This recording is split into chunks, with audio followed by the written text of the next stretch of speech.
हाय, आपके साथ मैं हूँ Surabhi Sharma. India TV YouTube channel subscribe करिए, बेल आइकन दबाएं।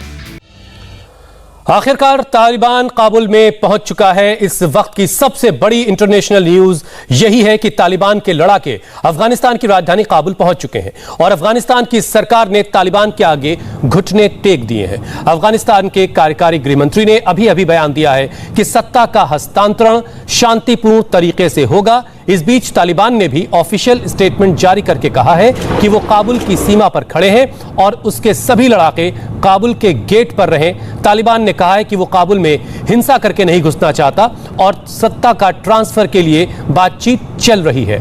तालिबान ने राष्ट्रपति अशरफ गनी से सरेंडर करने के लिए कहा है। तो इस वक्त की सबसे बड़ी खबर, तालिबान काबुल पर एक तरह से कब्जा कर चुका है और अफगान सरकार सरेंडर कर चुकी है।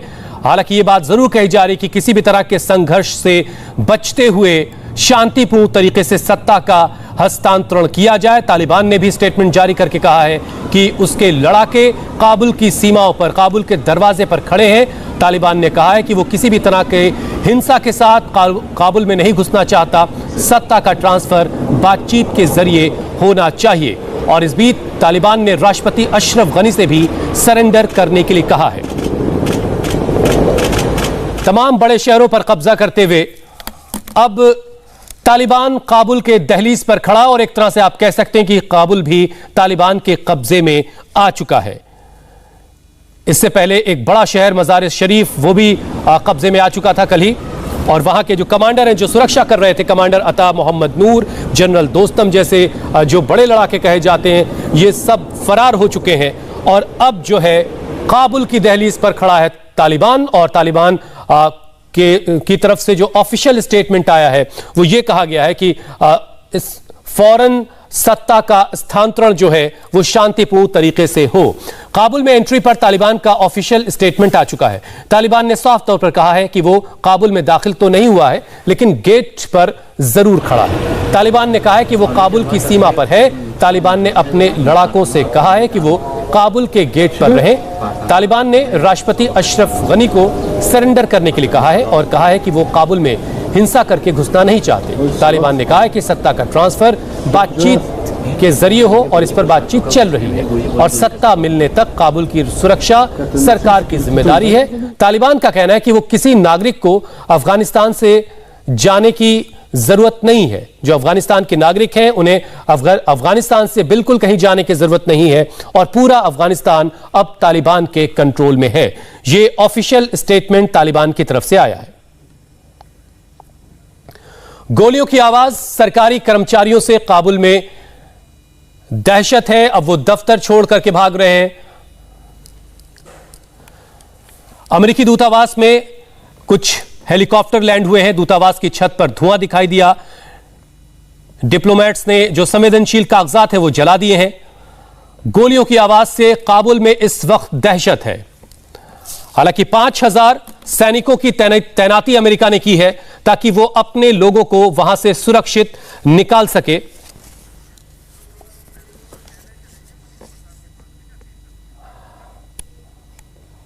हमारे साथ कुछ बहुत ही खास मेहमान इस वक्त जुड़ चुके हैं। मेजर जनरल अश्विनी कुमार सिवाच इस वक्त हमारे साथ हैं। डिफेंस एक्सपर्ट इस्कंद आर तायल है हमारे साथ, और पूर्व राजनयिक हैं। इसके अलावा हमारे डिफेंस एडिटर मनीष प्रसाद भी हैं। मनीष, हम सुबह ही बात कर रहे थे कि अब ये काबुल से बहुत ज्यादा दूर नहीं है और खबर यह आ रही है कि काबुल की दहलीज पर खड़े, और अब यह कहा जा रहा है कि सत्ता का हस्तांतरण कर दिया जाए और शांतिपूर्ण तरीके से हो। और क्या डिटेल मिल रही है आपको वहां से?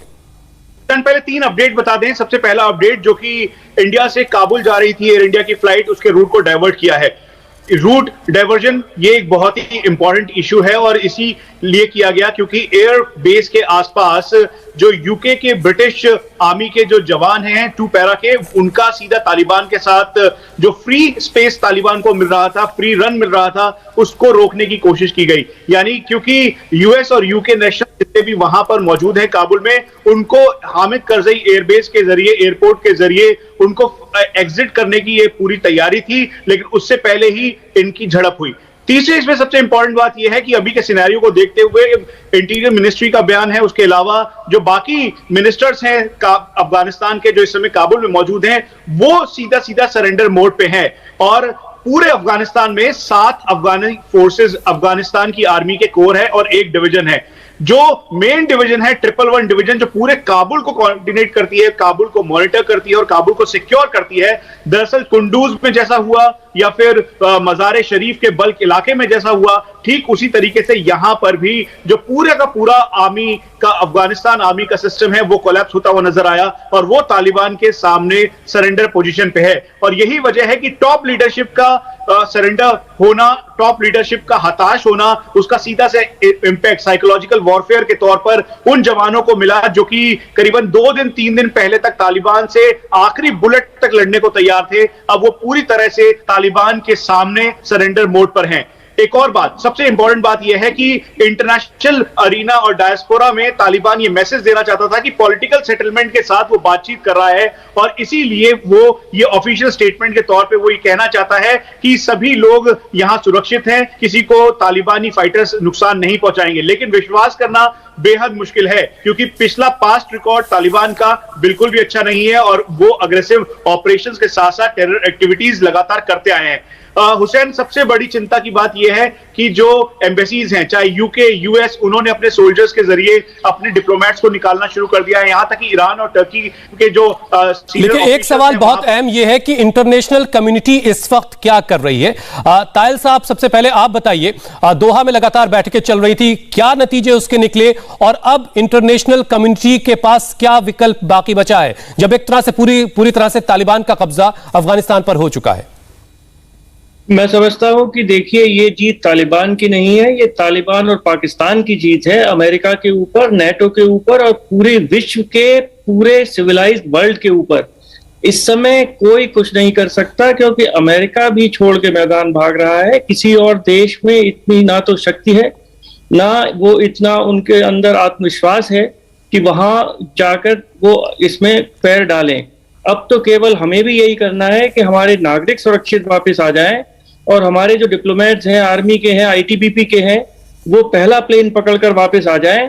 ये पूरे सरेंडर की स्थिति में है। और मैं ये कहना चाहूंगा, आप पिछले 200 साल की अगर अफगानिस्तान की हिस्ट्री देखें, चाहे वो रंजीत सिंह हो, चाहे वो ब्रिटिश जब गए थे, देखिए अफगानिस्तान में देश का कंसेप्ट बिल्कुल नहीं है। वहां ट्राइबल लॉयल्टीज है और ट्राइबल चीफ की आज्ञा पर सब लोग काम करते हैं और ट्राइबल चीफ नेगोशिएट करता है। वो देखता है कि किसका सितारा ऊपर जा रहा है, कौन सूरज ऊपर चल रहा है, और उनके साथ नेगोशिएट जनरल साहब हैं, वो बताएंगे कैसे ब्रिटिश को उन्होंने बेवकूफ बनाया, कैसे रंजीत सिंह के साथ डील की।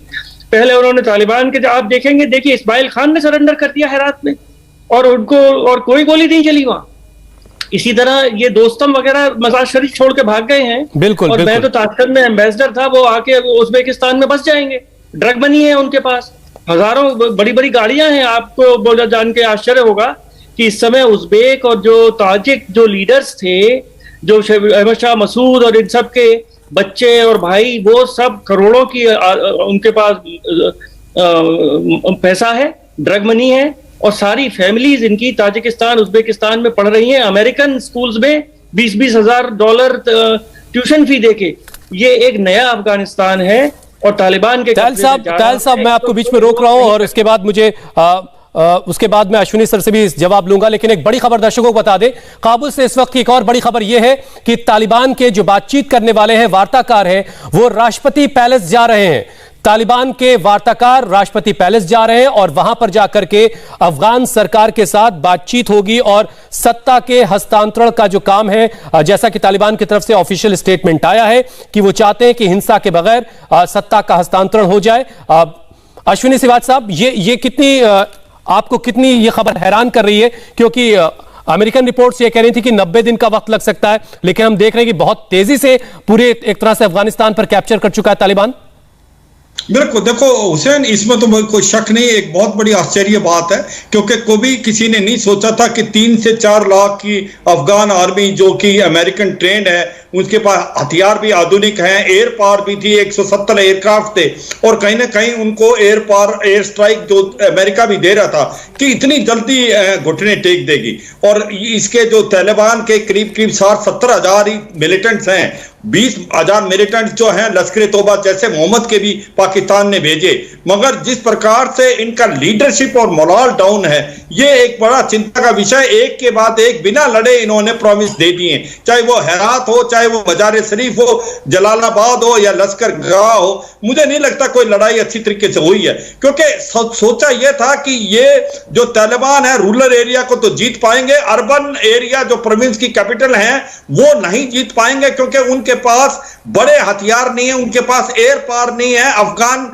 फौज के पास एयर पावर है, मगर सच्चाई ये हुई कि ग्राउंड पे ऐसा नहीं हुआ।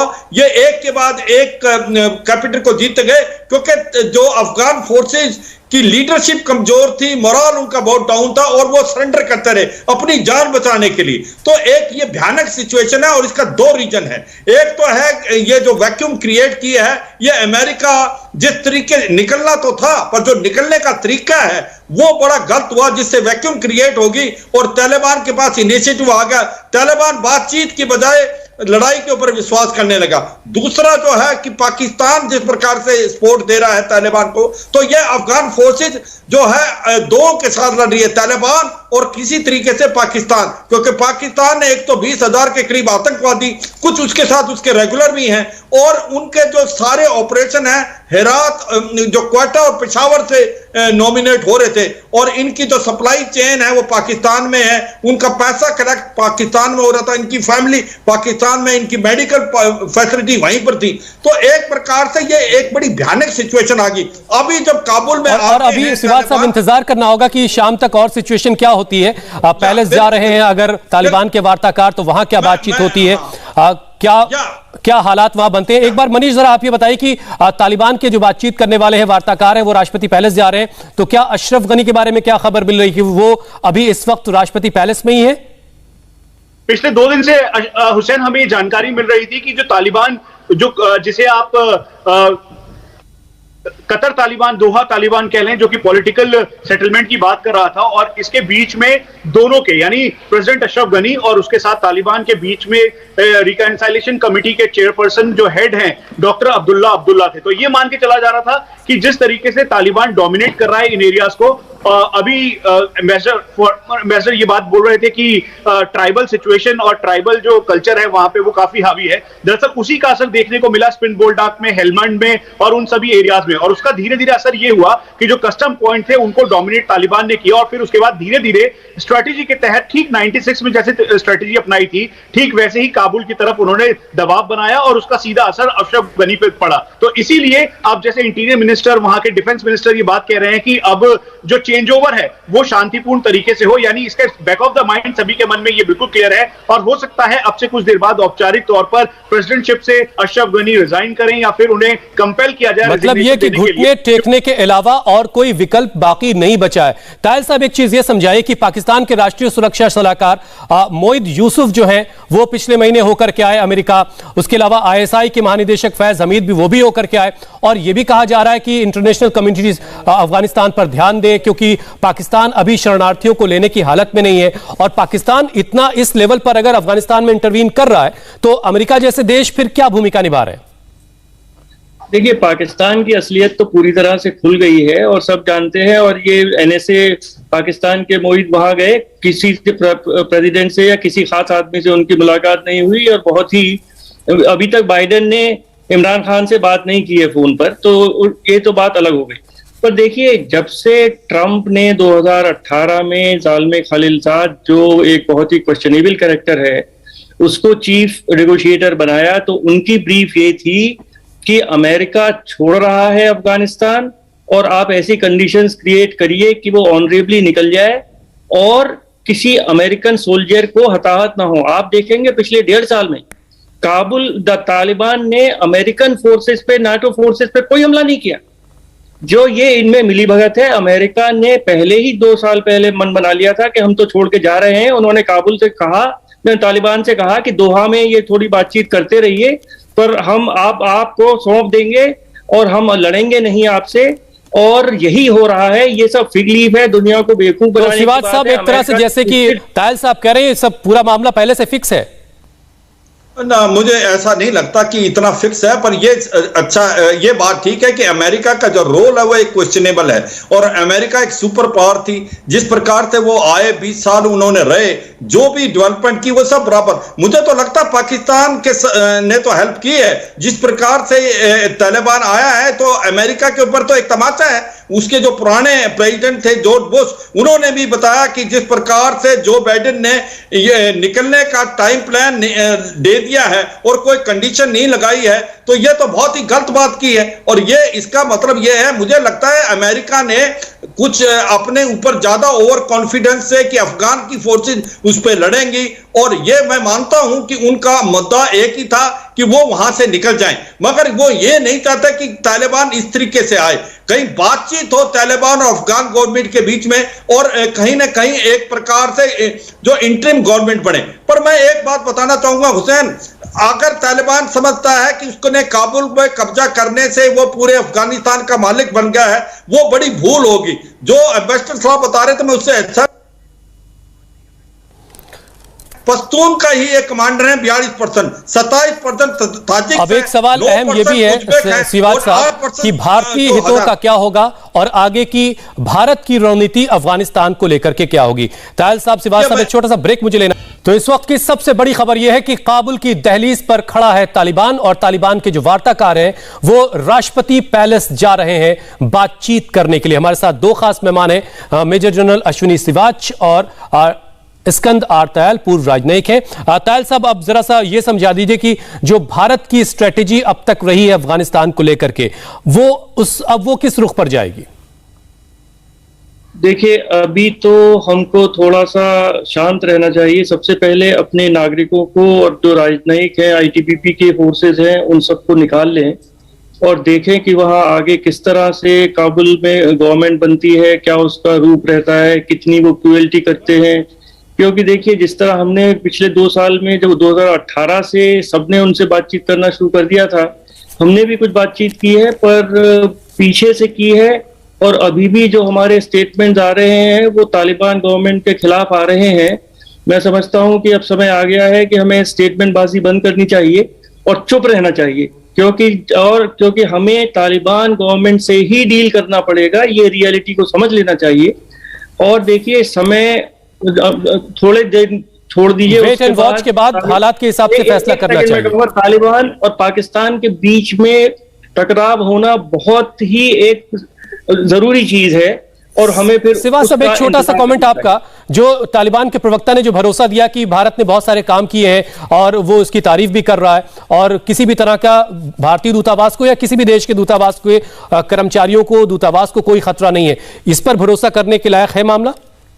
नहीं, हमें भरोसा नहीं करना है हुसैन साहब। इसमें तो ऐसे देखना पड़ेगा। देखो, 3 चीजें हैं भारत के जो, एक तो भारत ने $3 बिलियन की इन्वेस्टमेंट की है, जहां पर वो पार्लियामेंट भी, सलमा डैम भी बनाया है, उसके बाद सड़कें बनाई हैं, रेलवे ट्रैक, हॉस्पिटल बनाई हैं, स्कूल बनाए हैं, और हमारे अभी भी 10 से 15 हजार इंजीनियर और टेक्नीशियन काम कर रहे हैं। ये ऑन गोइंग प्रोजेक्ट्स हैं, तो इनको लेके वापिस आना बड़ा जरूरी है। अभी फिलहाल जिस तरह की स्थिति है उसमें भरोसा नहीं किया जा सकता, लेकिन तायल साहब जो कह रहे हैं कि अभी हमें वेट एंड वॉच की स्थिति में रहना चाहिए और किसी भी तरह की बयानबाजी से भी बचने की भी जरूरत है। हाय, आई एम सुरभि शर्मा। खबरों से अपडेट रहने के लिए India TV YouTube channel subscribe करिए, साथ में बेल आइकन जरूर दबाएं। जुड़े रहें इंडिया टीवी के साथ।